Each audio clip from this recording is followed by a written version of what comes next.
오늘은 십자가의 동참자 세 번째 시간입니다. 그리고 우리가 제목을 보시면 알겠지만 두 행악자에 대한 이야기입니다.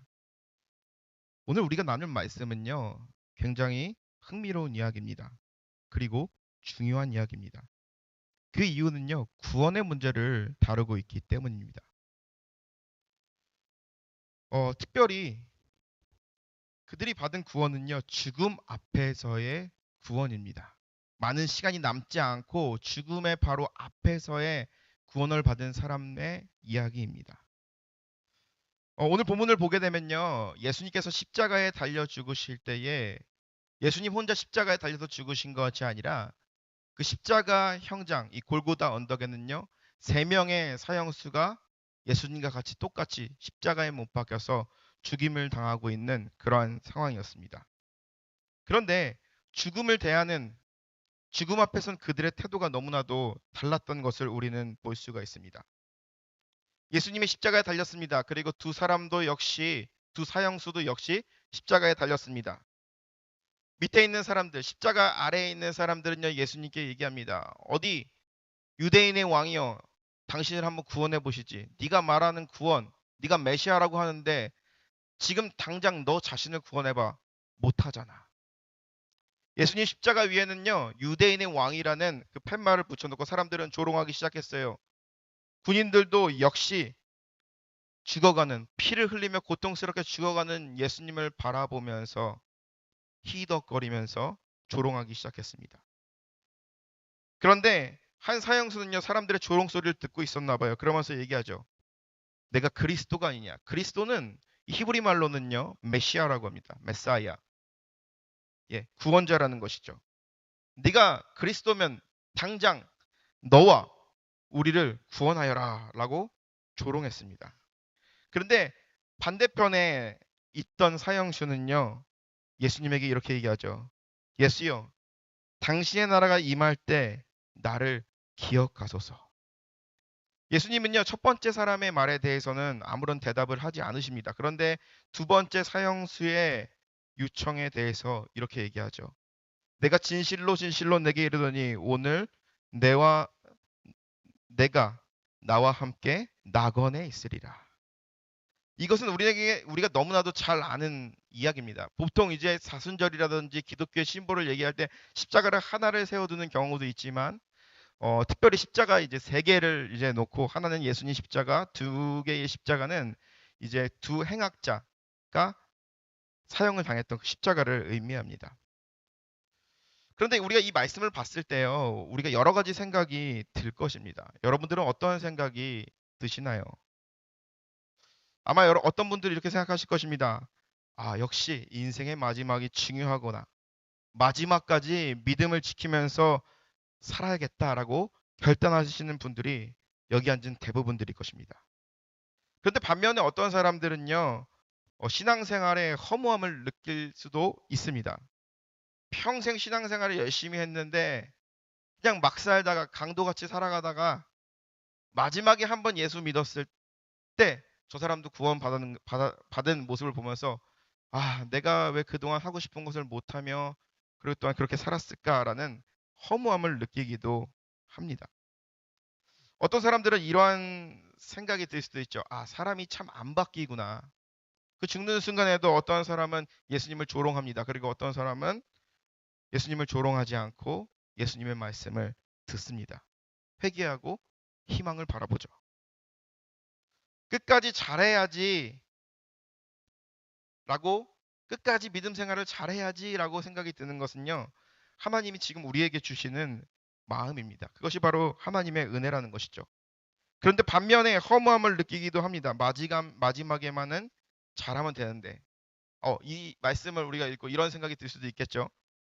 죽기 전에 죽기 전 그 순간에 제가 다시 교회로 돌아오겠습니다. 아직 하고 싶고 그럴 때 해야 될 것들이 너무나도 많습니다. 돌아오겠습니다라고 하면서 허무함을 느끼며 인생을 즐기러 나가시는 분들도 있을 것입니다. 그런데 여기에는 없을 줄로 믿습니다. 그런데 중요한 것은요, 죽음의 순간은 아무도 예측할 수 없었다라는 것입니다. 도적과 같이 우리에게 찾아온다라는 것이죠. 예수님의 옆에 있었던 두 명의 사형수, 오늘의 본문을 보게 되면은 고상하게 행악자라고 표현을 하고 있는데, 다른 복음서, 특별히 마태복음을 보게 되면은 강도라고 이야기합니다. 고통스럽게 죽임을 당하는 이 두 강도는요, 너무나도 달랐어요. 그런데 공통점이 있다면은 그들이 십자가에 달려서 그랬던 사람들에게 강도라는 이야기를 들으면서 죽어가는 것을 통해서 그가 삶을 어떻게 살았는지 우리는 알 수가 있습니다. 강도, 우리가 잘 알듯이 이 강도라는 사람은요, 어떤 사람입니까? 자기가 원하는 것을 얻기 위해서 폭력, 심지어는 살인과 같은 그런 끔찍한 것들을 저질러서 자기가 원하는 것들을 채우는 사람입니다. 남의 것을 빼앗아서 자기 것으로 만드는 사람들이죠. 우리가 잘 알듯이 이 십자가형은요, 아주 가벼운 범죄를 저지른 사람들이 달려서 죽는 곳이 아닙니다. 당시에 가장 심각한 범죄를 저지른 사람들이 그곳에 달려서 죽게 됩니다. 당시에 있어서 가장 심각한 범죄는 무엇이었을까요? 뭐 어디나 할 것 없이 가장 심각한 범죄는요, 살인입니다. 남을 죽이는 것이죠. 그래서 당시의 컨텍스트에서 봤을 때에 또 다른 심각한 범죄는요, 정치범이에요. 로마 황제에 저항을 하거나 아니면은 밀란을 일으키는 사람들을 십자가에 달려서 죽게 한다라는 것입니다. 이 사람들은요, 강도였습니다. 누구를 죽였을 수도 있고요. 누구를 죽이려다가 죽이고 남의 것을 빼앗을 수도 있습니다. 그렇듯 흉측하게 십자가에 달려서 모든 사람의 비난과 수치를 받으면서 죽어가는 자들이었습니다. 그런데 한번 이렇게 생각해 봅시다. 예수님 옆에 달린 그 두 명의 사람들이요, 강도라고 하는데 그들이 처음에 태어났을 때부터 나는 강도가 되어야지라고 생각하며 꿈을 키우고 자랐을까요? 이들도 태어났을 때 누군가에게 사랑받는 자녀였을 것입니다. 그리고 또 누군가에게는 좋은 친구였고 또 누군가에게는 좋은 연인이었을 것입니다. 인생의 꿈이 있었을 것입니다. 하고 싶은 것, 되고 싶은 것, 가지고 싶은 것이 있었을 것입니다. 그런데 그들의 인생의 종착지는 십자가에서 잔인하게 죽는 것이었습니다. 아마 그들은 처음부터 나쁜 짓을 해야겠지라는 마음을 먹고 살아가진 않았을 거예요. 그런데 어느 순간부터 그들의 인생이 꼬이기 시작합니다. 인생이 꼬였을 때 이상하다라고 생각했을 때 하나님 앞에 나아가는 것이 맞습니다. 그런데 이들은요, 인생에 문제가 생겼을 때요, 좋은 방법, 나쁜 방법, 그것을 구별하지 않은 채 그거를 해결하기 위해서 여러 가지 것들을 시도했겠죠. 그러면서 급기야 악한 일들이 반복되면서 심각한 범죄를 저지르게 된 것입니다. 막힌 것을 억지로 뚫으려고 하다가 세상의 법이 금하는 것에 손을 대게 되고 양심이 금하는 일에 손을 대게 된 것입니다.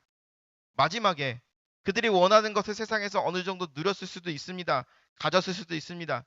그리고 그들이 즐길 수 있는 것을 즐겼을 수도 있습니다. 그런데 그들의 마지막은요, 십자가에서 죽는 것이었습니다. 그들은 자신의 인생에서 자기가 왕이 되고 싶었을 것입니다.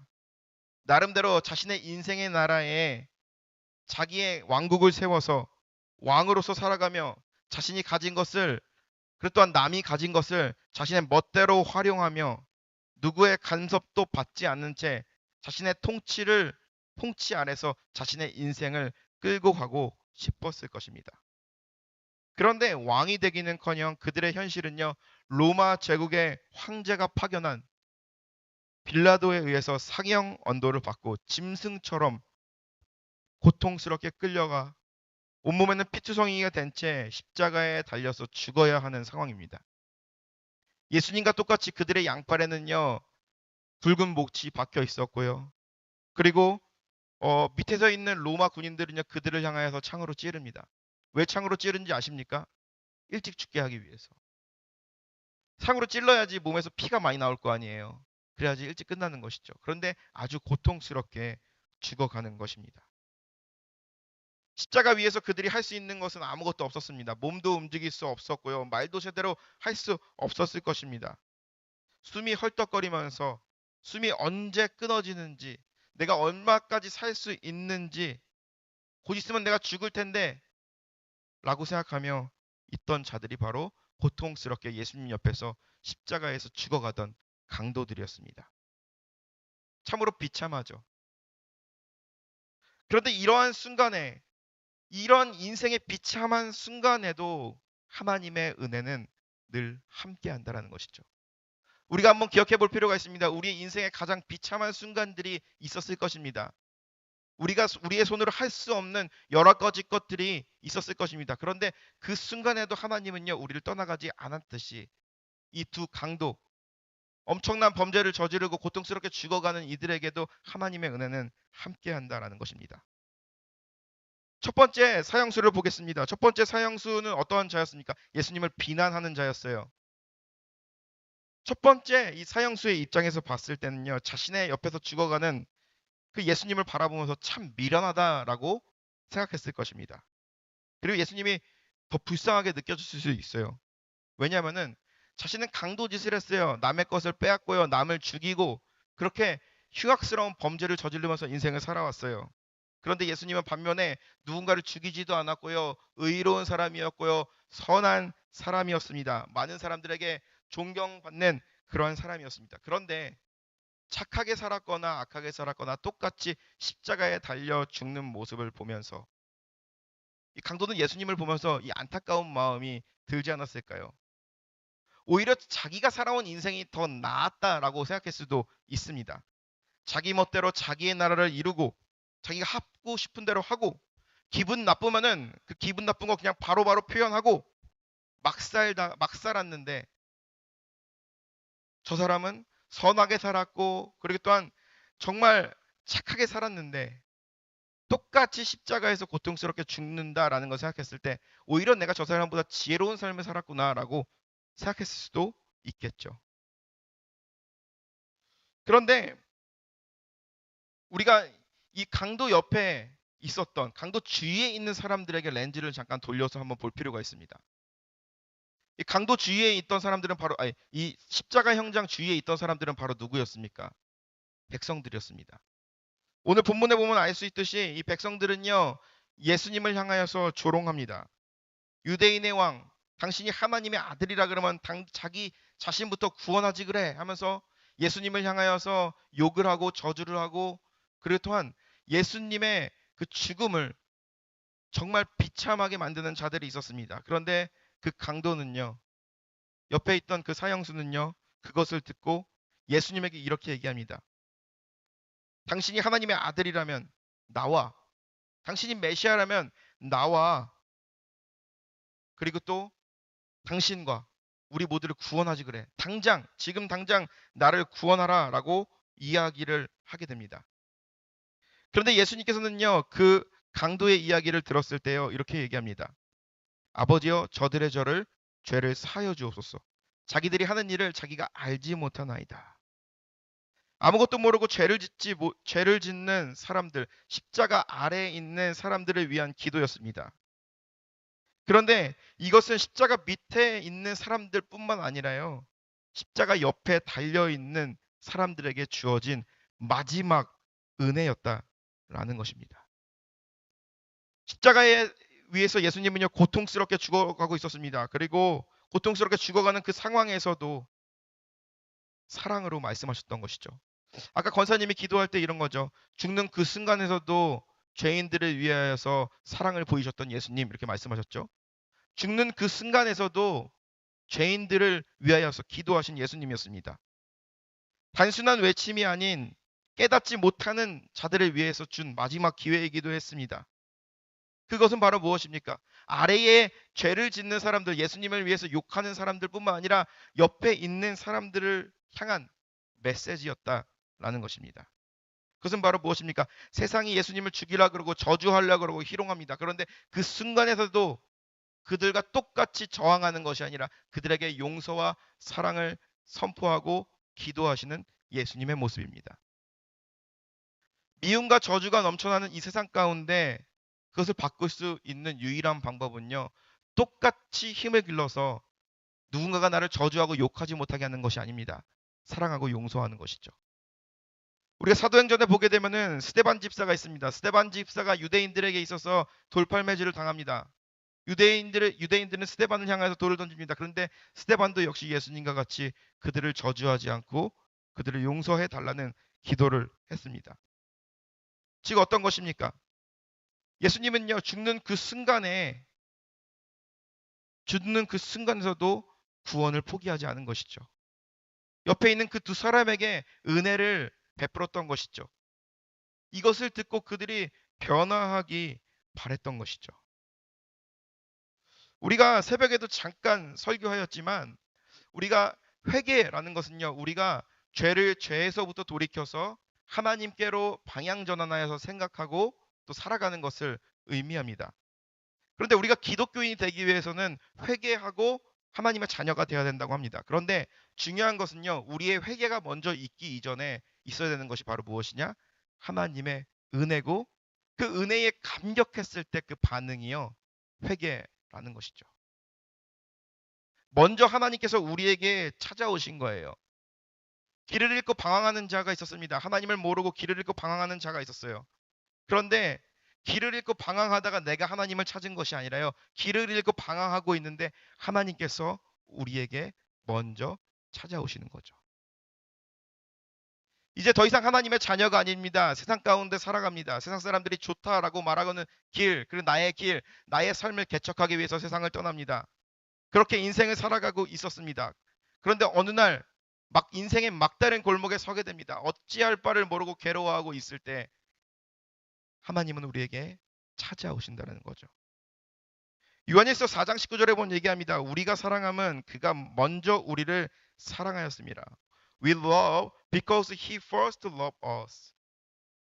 어떻게 보면 예수님께서 지금 나를 조롱하는 이들을 주께서 멸하지 마시고 그들의 죄를 용서하여 주시옵소서. 그들이 하는 일을 전혀 알지 못합니다. 라고 하는 기도는요, 그 밑에 있는 사람을 향한 기도뿐만 아니라 양 옆에 있는 강도들을 향한 천국의 초대장이었던 것이죠. 그런데 예수님께서는요, 이 강도들에게 자신과 함께 죽음을 맞이하고 있는 두려움 가운데 있는 이 강도들에게 천국의 초대장을 주었습니다. 그런데 그 은혜가 그들에게 임했음에도 불구하고 이 첫 번째 강도는요, 그 초대장을 찢어버립니다. 내가 그리스도가 아니냐? 그렇다면은 너와 나를 구원해보라. 아직도 자신의 생각이 옳다라고 생각을 하는 것입니다.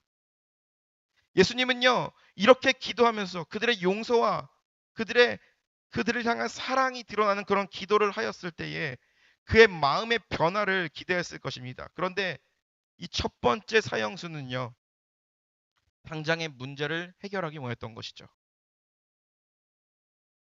우리가 기도할 때에 이러한 기도가 있습니다. 당장 나에게 문제가 있을 때 그 문제를 놓고 기도합니다.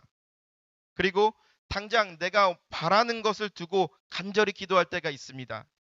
그런데 간절히 그렇게 하나님께 기도하긴 하지만 내 마음 가운데 깊은 곳에 진정한 변화는 일어나지 않는 거죠. 변화할 마음이 없는 거죠. 당장 이것만 해결됐으면 좋겠다라고 생각하며 하나님께 구하는 것이죠. 어떤 사람들은 조건부 순종을 할 때가 있습니다. 하나님 나라를 위해서 이걸 하겠습니다. 그런데 이거를 해주십시오. 만약에 이것을 해주시지 않는다면 나는 순종하지 않겠습니다. 안 할 겁니다. 하면서 하나님 앞에 조건부 순종을 말하는 기도를 할 때도 있습니다. 그런데 우리가 중요하게 생각해야 될 것은요, 하나님이 아쉬운 게 많아가지고 잃을 게 많아가지고 자신의 아들 예수 그리스도를 이 땅에 보내신 것이 아니라는 것이죠. 하나님은 아쉬운 게 없는 사람입니다. 그런데 자신의 아들 예수 그리스도를 이 땅에 왜 보내셨습니까? 사랑하기 때문에. 우리를 사랑하기 때문에 보낸 것입니다. 그런데 우리는 나의 생각 안에 그 하나님을 가두어 버릴 때가 있다라는 것이죠. 이것이 바로 첫 번째 행악자였던 것입니다. 그에게 마지막 찬스가 주어졌습니다. 그것은 바로 무엇입니까? 미움과 증오와 그리고 또한 죽음이 넘나드는 그 상황 속에서 그들을 위해서 기도하시는 그 예수님, 알지 못합니다. 깨닫게 하여 주시옵소서. 라는 그런 기도였죠. 그런데 그것은 그를 향한 천국의 초대장이었는데 그 천국의 초대장을 찢어버린 것이죠. 그런데 두 번째 강도는 어떻습니까? 두 번째 강도는요, 이 첫 번째 강도가 했던 그 이야기를 듣고 이렇게 얘기합니다. 하나는 그 사람을 주지어 이르되 내가 동일한 정죄를 받고도 하나님을 두려워하지 아니하느냐. 이는 우리가 행한 일에 상당한 보응을 받을 것이니 이에 당연하거니와 이 사람이 행한 것은 옳지 않은 것이 없느니라 하고, 이 사람이 의로웠던 것은요, 예수님을 향하여서 조롱하였던 이 첫 번째 사형수를 향하여서 징계하고 그를 비난해서 훌륭한 것이 아닙니다. 그것은 이 사람이 중요한 것은 바로 무엇이냐? 예수님께서 마지막으로 그들에게 천국의 초대장을 주었을 때, 그들에게 은혜를 베풀었을 때 그는 듣고 은혜에 대해서 반응하였다라는 것이죠. 그것은 바로 무엇입니까? 우리가 행한 일에 대해서 상당한 보응을 받는 것이니, 강도 생활을 하면서 평생 잔인하게 그리고 또한 악한 일을 했던 자신의 삶을요 되돌아본 것입니다. 그러면서 그것이 잘못이라는 것을 알게 된 것입니다. 그리고 십자가에서 나와 같이 고통당하는 이분은 죄가 없다라는 것을요 그는 깨달았던 것이죠. 예수님의 천국의 초대장의 은혜에 그는 반응하게 되었다라는 것이죠. 아주 짧은 순간이지만 자신을 되돌아보면은 십자가의 고통과 죽음이 두려운 것이 아니라 그에게 있어서는 하나님의 은혜가 끊어지는 것이 두려웠던 것입니다. 그래서 그는 염치 없지만 마지막으로 자신의 소원을 예수님에게 이야기합니다. 이르시되 예수여 당신의 나라가 임하실 땐 나를 기억하소서. 은혜를 경험한 자가 은혜에 반응해서 죄를 깨닫고 회개합니다. 그러면서 천국을 소망하게 된 것입니다. 예수님은 말씀하시죠. 예수께서 이르시되 내가 진실로 이르노니 내가 오늘 너와 함께 낙원에 있으리라 하니라. 여기 이것을 통해서 우리가 볼 수 있는 것이 있습니다. 이 사람은요, 예수님께서 자신을 저주하는 이들을 위하여서 그들의 용서를 위해서 기도하며 나아갈 때에 그가 깨달은 것, 나의 나라는 이제 실패했구나라는 것을 깨달았던 것이죠. 나의 나라는 바로 어떤 것입니까? 자기 뜻대로 살아가고 자기가 일구고 자기가 하면은 된다라는 그러한 생각이었습니다. 십자가에서 죽는 순간에서도 첫 번째 강도는요, 나의 나라를 포기하지 못했어요. 그렇기 때문에 그들에게 천국의 초대장과 같은 예수님의 사랑의 메시지, 은혜의 메시지가 그의 귀 속에 들려왔음에도 불구하고 그의 마음 가운데 미치지 못한 것입니다. 그렇기 때문에 그의 본능대로 똑같이 예수님을 조롱한 것입니다. 그런데 두 번째 강도가 달랐던 것은 바로 무엇입니까? 두 번째 강도에게 은혜의 메시지가 들려왔습니다. 그때 그가 깨달은 것, 이제 나의 나라는 끝났구나. 이제는 나는 나의 나라의 백성도 아니고 왕도 아니고 하나님 나라의 백성이 되기 원했던 것입니다. 그러면서 그는 그의 마음 가운데 있는 그렇다면 그의 과거에 있었던 죄악들을 뉘우치며 예수님께 염치 없지만 나아간 것이죠. 예수여, 당신의 나라가 임하실 때에 나를 기억하소서. 나의 나라가 아니라 당신의 나라, 예수님의 나라, 천국이 임할 때에 우리와 함께하여 주소서라고 얘기합니다. 예수님께서 그에게 말씀하시죠. 너는 너 낙원에 있을 것이다라고 얘기합니다. 낙원이라는 것은 바로 무엇입니까? 주님과 함께하는 삶입니다. 그리고 또 한 가지는요. 주님의 나라는 죄와 고통의 문제가 완전히 해결된 천국이라는 것입니다. 요한계시록 21장 4절에 본 얘기합니다. 모든 눈물을 닦아주시니 다시는 사망도 애통하는 아픔도 없도다라고 이야기합니다. 이것은요, 은혜를 경험한 자가 회개하게 되고 그랬던 회개한 자가 소망하게 되는 그 천국의 삶을 이야기하는 것이죠. 이 땅에서 하나님 없이 살아갈 때에 우리의 삶은 눈물과 애통한 삶, 그리고 또한 끊임없는 이별이 있는 삶입니다. 그런데 천국의 삶은 바로 어떤 것입니까? 첫 번째로는 하나님이 우리와 함께 하시고 그리고 또한 그 땅에는 눈물이 없다라는 것입니다. 구원은 우리가 구원받는다라는 것은 천국에 가는 것을 의미합니다. 그런데 사람들은요, 이 천국과 같은 이 낙원이라는 것을 찾기 위해서 많은 것들을 하게 됩니다. 어떤 사람들은요, 책을 많이 읽어서 공부를 많이 해서, 어떤 사람들은 선행을 하면서 그 낙원의 꿈을 이루고자 합니다.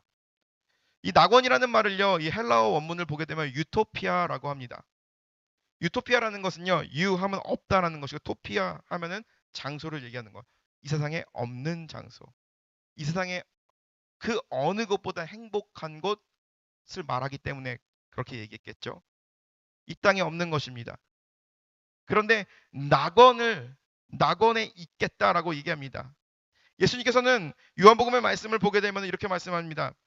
내가 너희를 위해 거처를 예배하러 가니 다시 와서 너희를 영접하리라. 이 말은 바로 무엇입니까?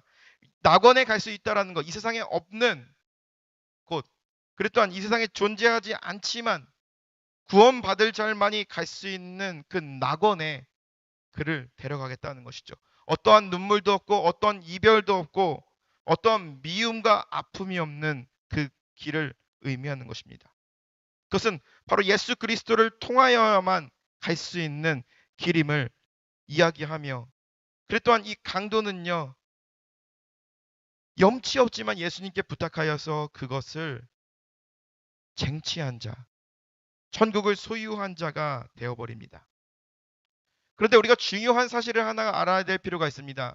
우리가 천국이라고 하면은 천국의 삶을 우리가 기억해 봤을 때 여러 가지 우리가 상상이 들 수 있습니다. 상상을 할 수 있어요.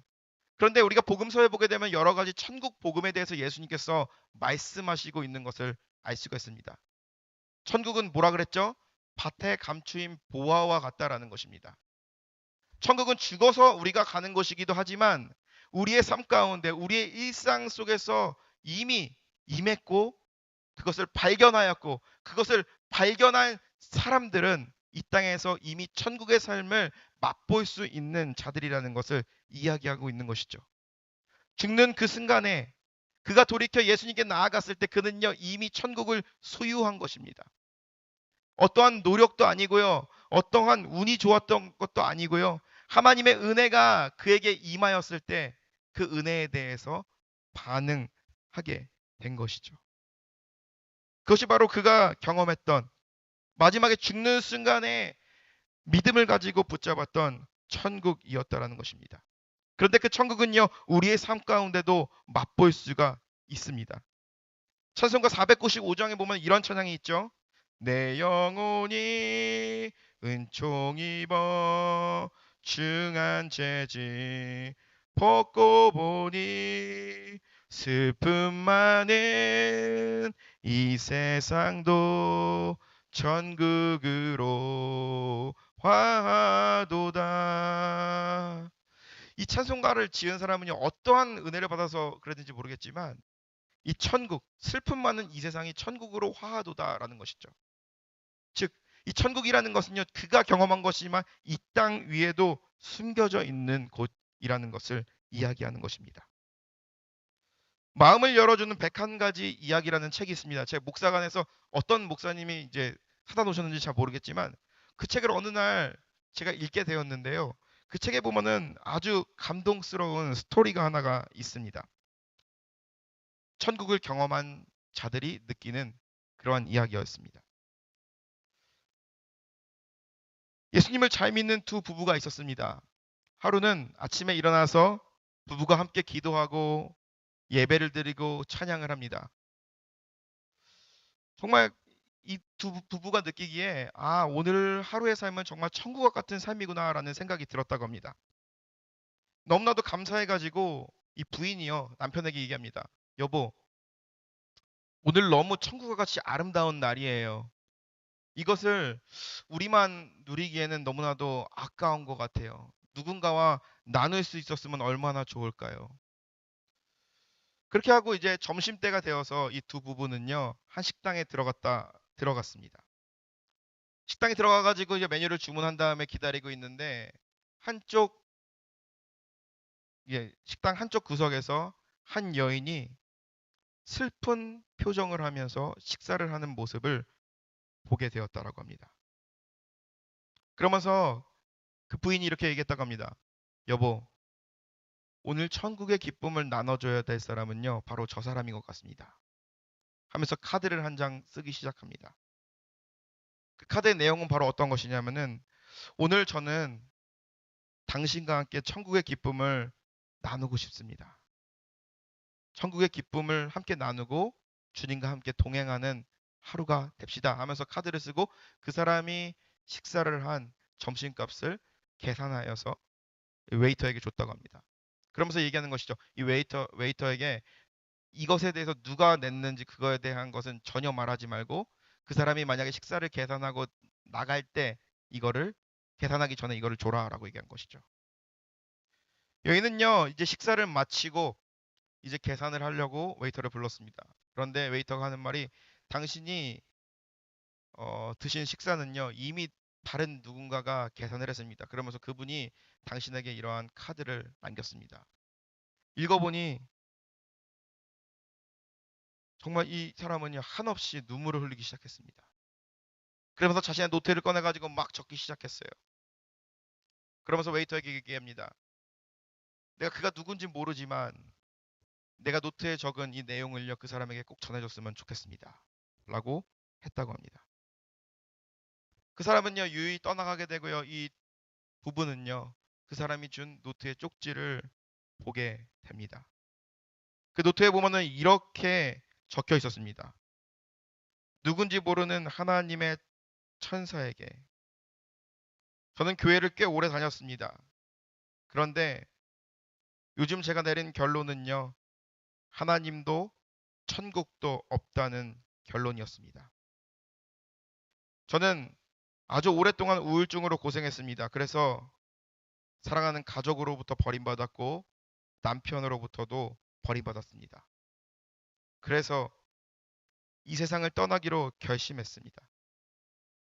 사실 오늘 제가 여기 와서 식사를 한 이유는 이 식사를 마지막으로 하고 세상을 떠나기로 마음을 먹었습니다. 그런데 나는 여기서 다시 하나님을 만났습니다. 그리고 천국을 소망하며 바라보며 살기로 마음 먹었습니다. 당신은 천국에서 보낸 천사입니다. 감사합니다. 이제 다시 교회로 그랬던 하나님의 품으로 돌아가겠습니다. 오늘 저를 천국의 잔치로 초대해 주셔서 너무나도 감사합니다. 라는 메시지였습니다. 천국을 경험한 사람이 어떠한 이에게 천국을 전해줄 수 있었던 것이죠. 만약에 죽음을 결단하는 사람, 이 사람에게 이 메시지가 들어왔을 때 그가 자기가 가지고 있었던 사고방식과 그리고 자기가 가지고 있던 생각의 틀에서 벗어나지 못하며 세상이 나를 불쌍히 여기며 나를 동정하네 하면서 자기가 원래 결심했던 길로 갔다 그러면은 첫 번째 강도와 같은 길이었겠죠. 그런데 죽는 그 순간에서도 예수님의 말씀을 붙잡았던 이 강도처럼 그들의 삶 가운데 이 여인의 삶 가운데 한 부부의 어떻게 보면은 천국을 공유하는 그 마음, 나누는 그 마음을 통해서 마음이 변하게 된 것이죠. 천국이 소망이 없는 자에게 천국을 다시 바라볼 수 있으며 하나님을 떠나간 자에게 하나님을 다시 볼 수 있는 그런 은혜가 그에게 주어졌던 것이죠. 마음의 변화가 일어났던 것이죠. 삶의 변화가 일어났던 것이죠. 천국을 소망하게 된 것입니다. 오늘 우리가 이 말씀을 통해서 우리가 알 수 있는 진리가 하나가 있습니다. 그것은 바로 무엇이냐면 우리가 기도해야 할 내용 중에 하나입니다. 그것은 바로 끝까지 믿음을 지킬 수 있도록 우리가 기도해야 된다라는 것이죠. 마지막 순간에 한 사람은 그에게 은혜의 기회가 찾아왔음에도 불구하고 그 은혜의 기회를 저버립니다. 천국의 초대장을 찢어버려요. 그런데 마지막에 한순간에 한 사람은요, 그 천국의 초대장을요, 가슴속 깊은 곳에 간직하며 그랬던 그 천국의 초대에 응합니다. 한 사람은 구원받지 못하게 되고 한 사람은 구원을 받게 된다는 것이죠. 우리가 믿음 생활을 하면서도 마찬가지입니다. 우리가 다른 이야기라고 할 수 있겠지만 평생을 믿음을 지키면서 살아왔습니다. 그리고 또 평생 하나님을 사랑하며 그리고 또한 이웃을 사랑하며 하나님의 뜻대로 살아왔습니다. 그런데 그 마지막 순간에도 우리의 육신이 고달프고 우리에게 있어서 여러 가지 많은 생각들이 들고 그리고 또한 천국이 우리에게 희미하게 보이지 않을 때, 희미하게조차도 보이지 않을 때 그런 순간이 온다고 할지라도 믿음으로 굳건히 나아가라라는 메시지를 분명히 주고 있다라는 것이죠. 그리고 극악 범죄를 저지른 이 사형수들에게도 하나님의 은혜가 거했던 것처럼 어떠한 순간에서도 하나님의 은혜는 우리의 삶 가운데 끊이지 않는다라는 것이죠. 마지막까지라도 우리에게 구원을 주신다라는 거죠. 그 구원의 은혜를 붙잡는 저와 여러분들이 되시기를 주님의 이름으로 간절히 축원합니다. 마지막까지 가는 게 중요한 것입니다. 마지막에만 잘하는 것이 아니라 마지막까지 최선을 다하는 것이 중요한 것입니다. 예수 그리스도께서 십자가에서 달려 죽으시는 그 순간, 골고다 언덕을 넘는 순간, 십자가에 달려 마지막 내가 다 이루었노라 라고 외치는 그 순간까지 십자가 위에서 최선을 다하셨습니다. 그 이유는 바로 무엇입니까? 예수님께서 이 땅에 오신 이유, 우리를 구원하기 위해서, 우리를 구원하시는 이유는 바로 무엇입니까? 우리를 사랑하기 때문입니다. 사랑하는 성도 여러분, 우리가 오늘 이 말씀을 붙들며 나아갈 때에 한 주간의 삶을 살아가면서 우리의 마음 가운데 이렇게 기도했으면 좋겠습니다. 하나님, 끝까지 잘 갈 수 있도록, 끝까지 내 믿음을 잘 지킬 수 있도록 주님 붙들어 주시옵소서. 하나님이 날마다 우리에게 보내는 그 천국의 초대장, 그 은혜 안에서 우리가 반응하게 하여 주시옵소서. 그 은혜를 거부하거나 그 은혜를 나의 생각과 나의 상식 가운데 가두는 것이 아니라 하나님의 은혜를 받아들이며 그 은혜에 감동해서 반응하는 삶, 그래서 천국을 소망하는 삶, 이 세상 가운데 감춰진 천국을 찾아내어서 그 기쁨을 나누는 삶, 그런 삶을 살 수 있게 우리의 삶을 인도해 달라고 기도하며 나아가시는 저와 여러분들이 되기를 주님의 이름으로 축복합니다. 기도하겠습니다.